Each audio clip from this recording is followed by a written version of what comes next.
My name is Nancy Redke, and my husband had Parkinson's, and it was a real learning experience. And I'd like to share just a couple of tips with you. I remember the first booklet we ever read was one called You Are Not Alone. And I have to say that of all the tips we ever got, that was one we really had to hold dear. You are not alone, and you need to maintain those contacts. It's easy to let yourself become disconnected from your friends and your professional colleagues, even your family.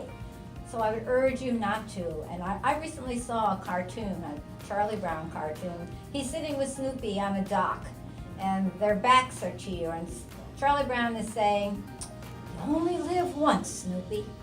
And Snoopy said, "Nope, you only die once. You live every day."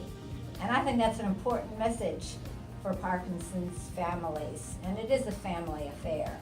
You live every day to the fullest. It's the only day any of us have. But as far as specific tips are concerned, I know one that revolutionized our lives was my husband felt that maybe he shouldn't travel so much. It was tiring and stressful, and we couldn't think of ways to make it easier.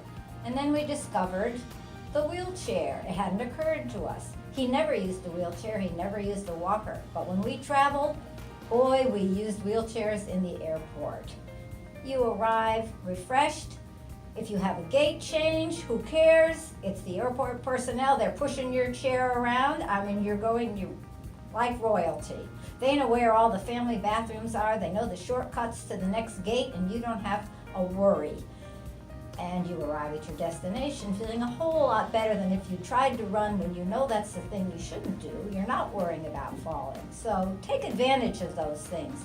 Use those wheelchairs when they're available, even if you don't need one on a daily basis. We also always took with us a walker. My husband didn't use a walker. But when you are in a strange bathroom, sometimes they're very low. And towel bars were never meant to be grab rails. If you have a walker, you can just shove it right up to the toilet, turn around, sit down, and you've got two very sturdy arms for getting up and down, and even going to visit family. It's just a handy thing to have around.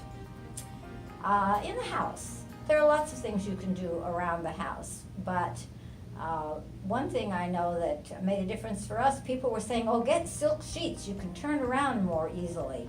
Well, you don't necessarily have to go to silk sheets, but forget the flannel sheets. It is easy to get tangled up. So sheets that are smoother and a bed rail at the side can make things a whole lot easier.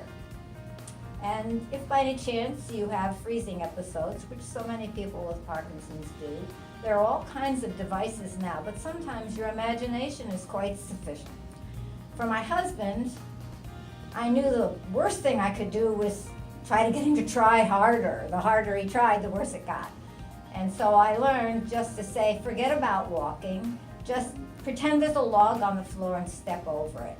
And like magic, it disappeared. He stepped over the log and off he went. There was no stopping him. So sometimes just backing off a little and using your imagination is all you really need. But there are lots of other little tricks of the trade along the way, and I'm sure you'll discover many of them yourself. But those were just a few that we used. So good luck.